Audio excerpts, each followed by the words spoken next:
Gibbo presents. It's Gibbo, and right now I'm joined by Shotta Paul, whose sound Jugglers will enter into the Clash Arena for the first time on June the 14th at Keep It Real Jam, when they will go to battle with Supersonic and Komposti. Paul, it's only been a relatively short period of time since you founded Jugglers. Have you had enough time to build a deep enough dub box to enter a clash like this? Well, to enter a clash like this, it's yes and no. Of course, we didn't have much time and to build up a real dub box, to build a real machine. It takes years and years and years, because even though we have the days of internet, you can't just order all the dubs you want at one time, because you have to make the money for them first, and the artist has to be in the studio, you have to meet them, you have to set up the session. So in this given time, you can't build up a giant dub box, but we did a little bit of our homework, and we got some nice dubs, and we got some nice tunes, and so I think we're just ready for this clash, yeah. As your sound name suggests, you juggle all around Europe on a regular basis. But clashing is different to juggling, and it's something you haven't done for a while. Will ring rust be an issue on June the 14th? Well, also yes and no. Because to play a completely new sound is something completely different.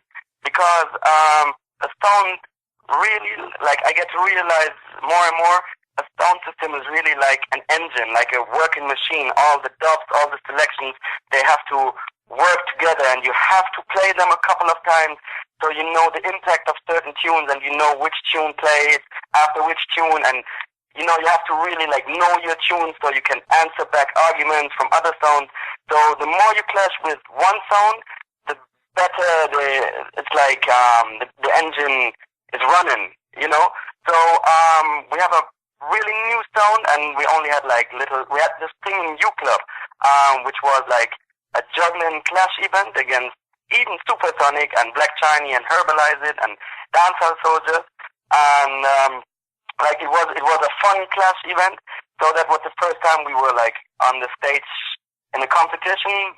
But we also had at the end of the dance, sometimes you have a little dub for dub and arguments, flinging, and that kind of thing. So it's like not out of practice, but the engine hasn't been tested that much yet. It's like if in Formula One, it's like you have a new car now that's running the race. So you have to, do some races and see where to do little adjustments, or where your good sides and strong sides and weaker sides and that. So you just, it's not out of practice, but it's a new vehicle now. So that's basically it. Did you view Who Runs the Town at U Club as a warm-up for this upcoming clash at Keep It Real Jam? No, not as a warm-up for this clash. It was it's a little, punch and practice. But also this clash now is it's also a little punch and practice. It's many steps that lead to, that you have to take, and, that make the next competition even more interesting and more interesting. But the clash in U Club was different because you had shorter rounds, you had a different crowd, you had different sounds and a different system of the night. So you had to prepare differently. And if you view that one as a warm-up, you must see every dance as a warm-up for the next dance. How much have you missed clashing? Is it one of your favourite parts of the business? Yeah, well, it's like I haven't missed it because it's also really stressful and you spend a lot of money and it's actually stupid and people, tend to take it too serious. So it's a lot of stress. But I'm really glad.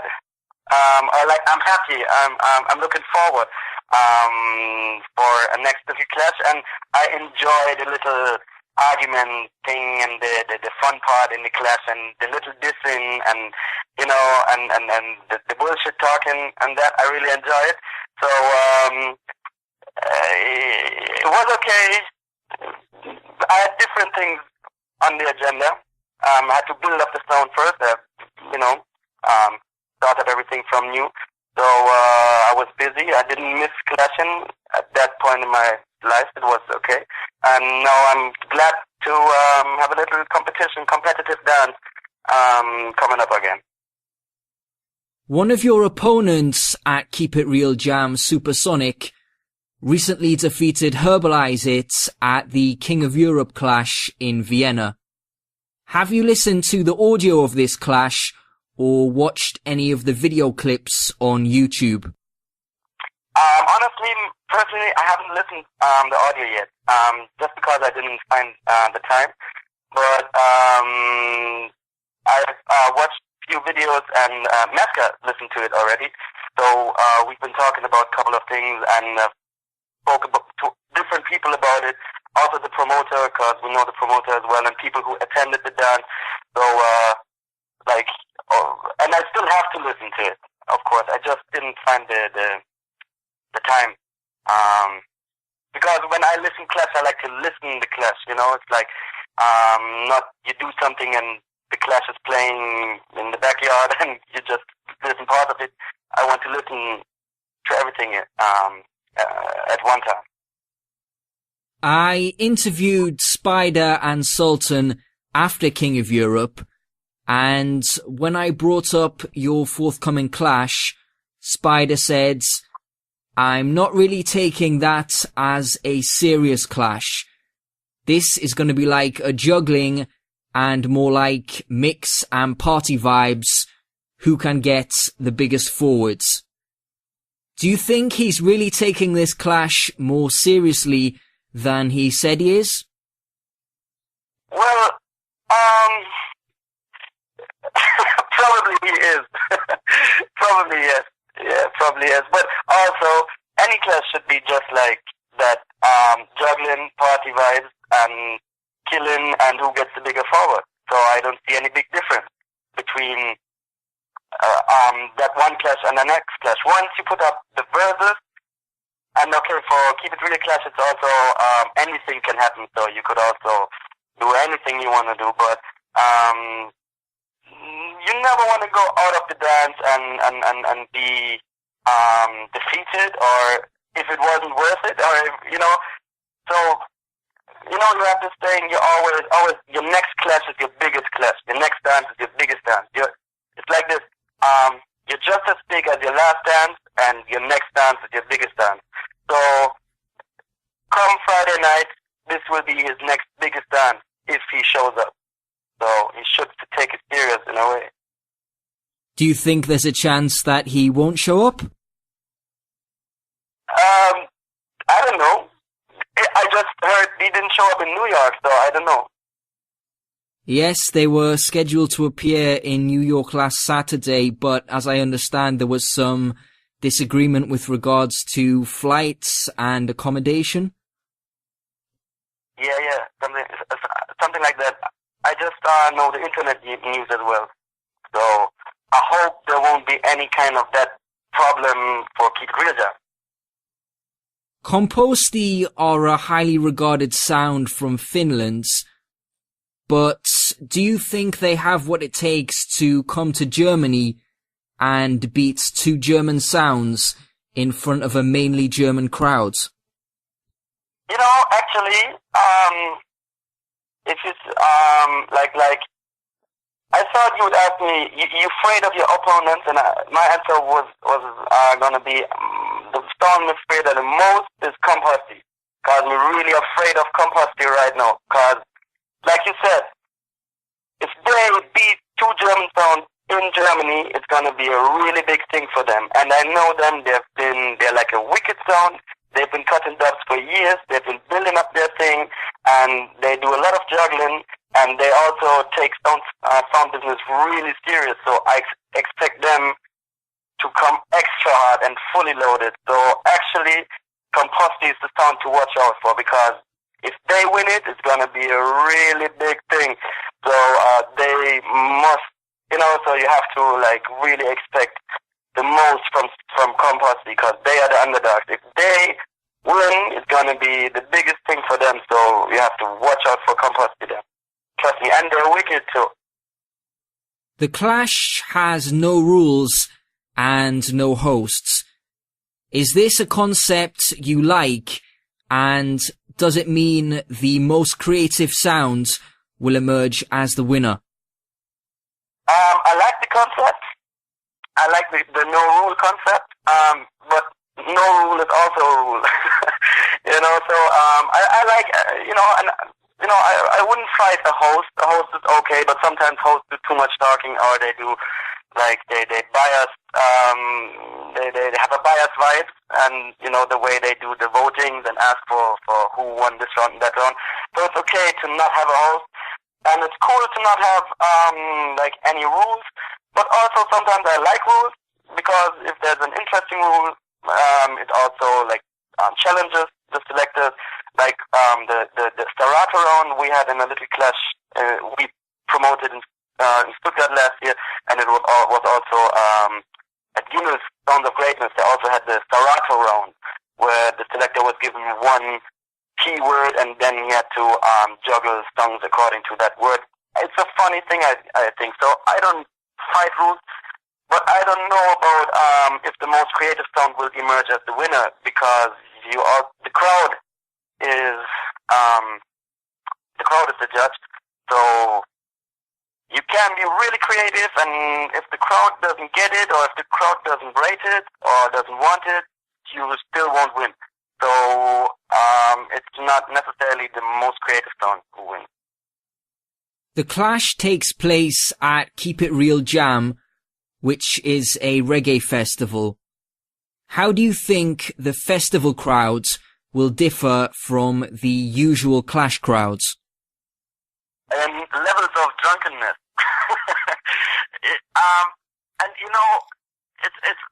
It's also the Friday night of a festival, so a lot of people can't drive down there or can't come there on Friday night, because they have to drive for hours and hours, and they still have to work Friday, so they couldn't make it. So that's the next thing you have to keep in mind. And then it's mostly people from the southern area who just want to have fun and enjoy reggae music, and but are not too deep into the Clash thing, or they don't know the real hardcore Clash tunes and that kind of thing. So in a real sound clash, if there are people, probably the people are more it's easier to play the classic sound clash selection. For this crowd now, you have to give them a vibe, so everybody is having a good time, but you also have to keep it real and to be bad and to play some bad tune and give some wicked speech. And so it's actually kind of difficult, because there's a mixture, and the heads, the real Clash heads, they will be quick to say, it's just juggling, and the juggling party people, they will say, why is he talking so much on the stage? So it's actually kind of difficult to play, and to have a nice evening and to win. Have you had to spend longer preparing and thinking of the way you're going to play and strategies ahead of this clash, as opposed to a regular clash? No. Because once you're a soundman, and a soundman that clashes, you're a fanatic. So you think about music and sound clash all the time. So if it's a big clash, you think about it all the time, and if it's an event like this, you think about it a lot, but we're also busy with so many other things that we couldn't even prepare that much like a real sound clash. And we also like, it's a fun event. No, okay, to be honest, we didn't prepare that much like in a real international sound clash, no. You and Meska both have experience clashing at the highest level as part of Sentinel. And during your time on Sentinel, you would have known their dub box inside out. Is there any chance a situation may arise on June the 14th where you instinctively want to draw for a Sentinel dub and then you realize you're playing from a different box now? No, not on the stage, no. Maybe like in preparation we're like, that dub used to be wicked, or we cut that dub, or we find an argument and say, this tune would be wicked for this and this argument. Oh, but we don't have it on dub.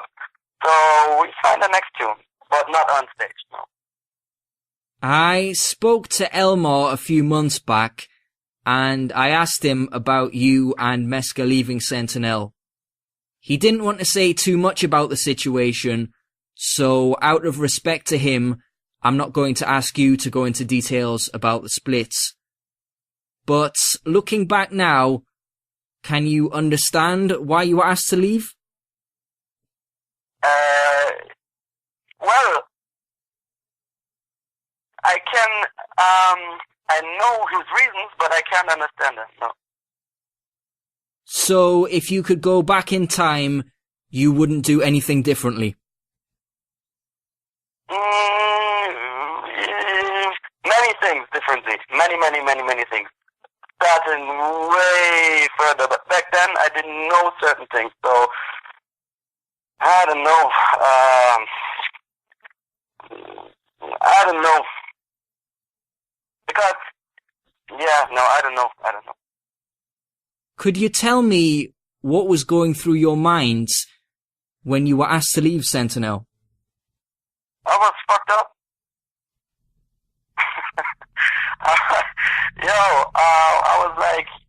I was fucked up. Yeah, really fucked up. Were you and Meska approached by any other sounds who wanted you to join their team? Yeah. yeah, a couple of sounds. Are you able to reveal the names of those sounds? No. Because it wouldn't look good for them. Like, they're friends, and they're like, what's up with you guys now? You want to join? It's like we're giving us a helping hand. Giving us a helping hand. Of course, they would have a wicked team on their sound, but they knew a situation, and they were like, if you want, you can join us. Because, we're cool with them, but it's not like so I don't want to call on names right now. Was starting your own sound something that you always wanted to do one day? Nope. We had our own sound. It was Sentinel. Meska was on Sentinel for 6 years.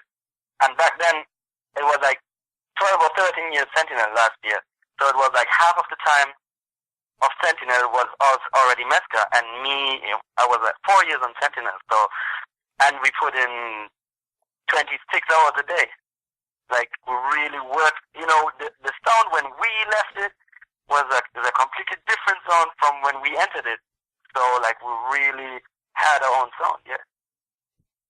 What I meant by that was, you weren't one of the founding members of Sentinel, so you didn't want to start a sound right from the beginning and work it and see how far you could take things.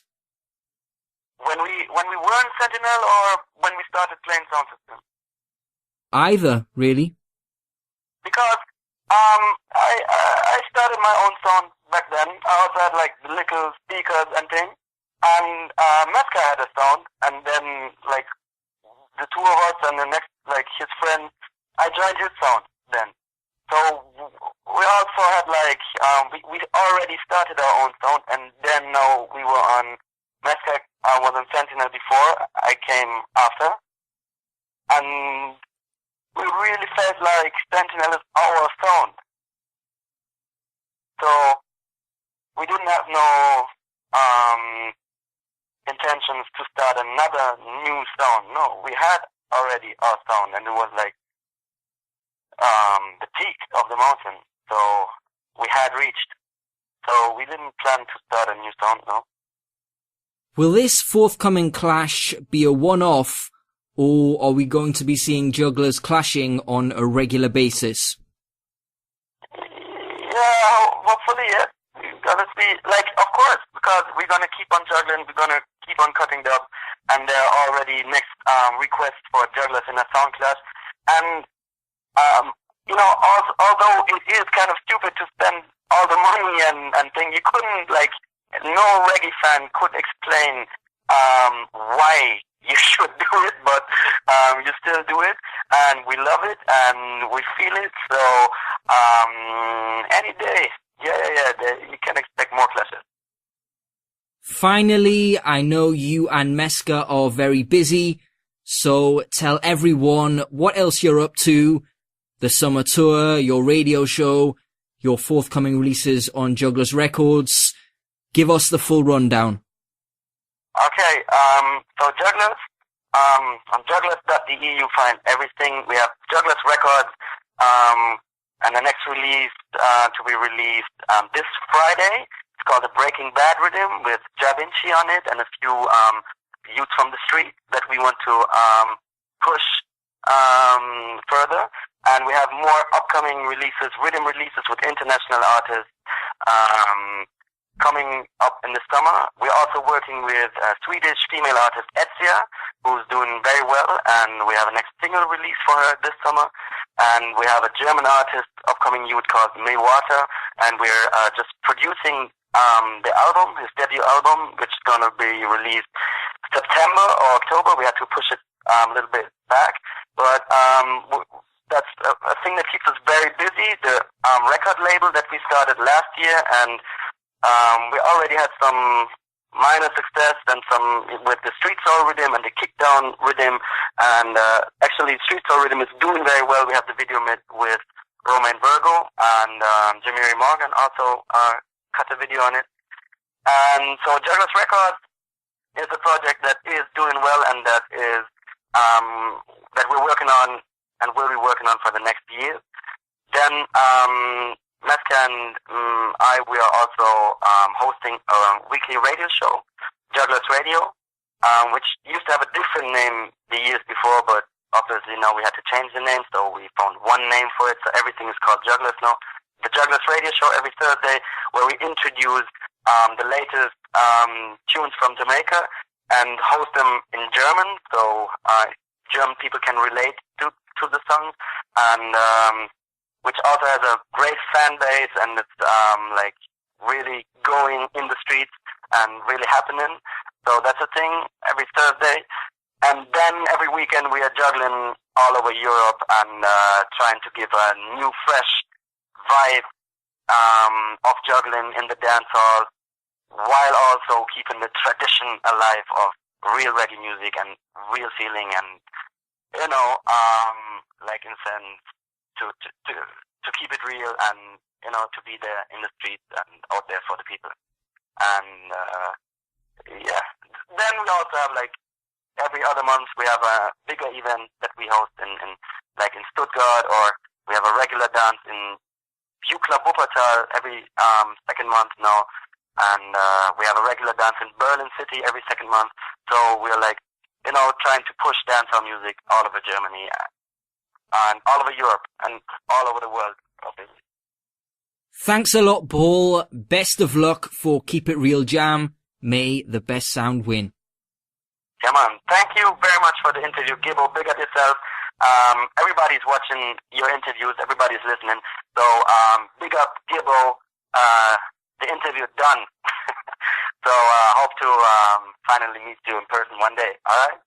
Gibbo.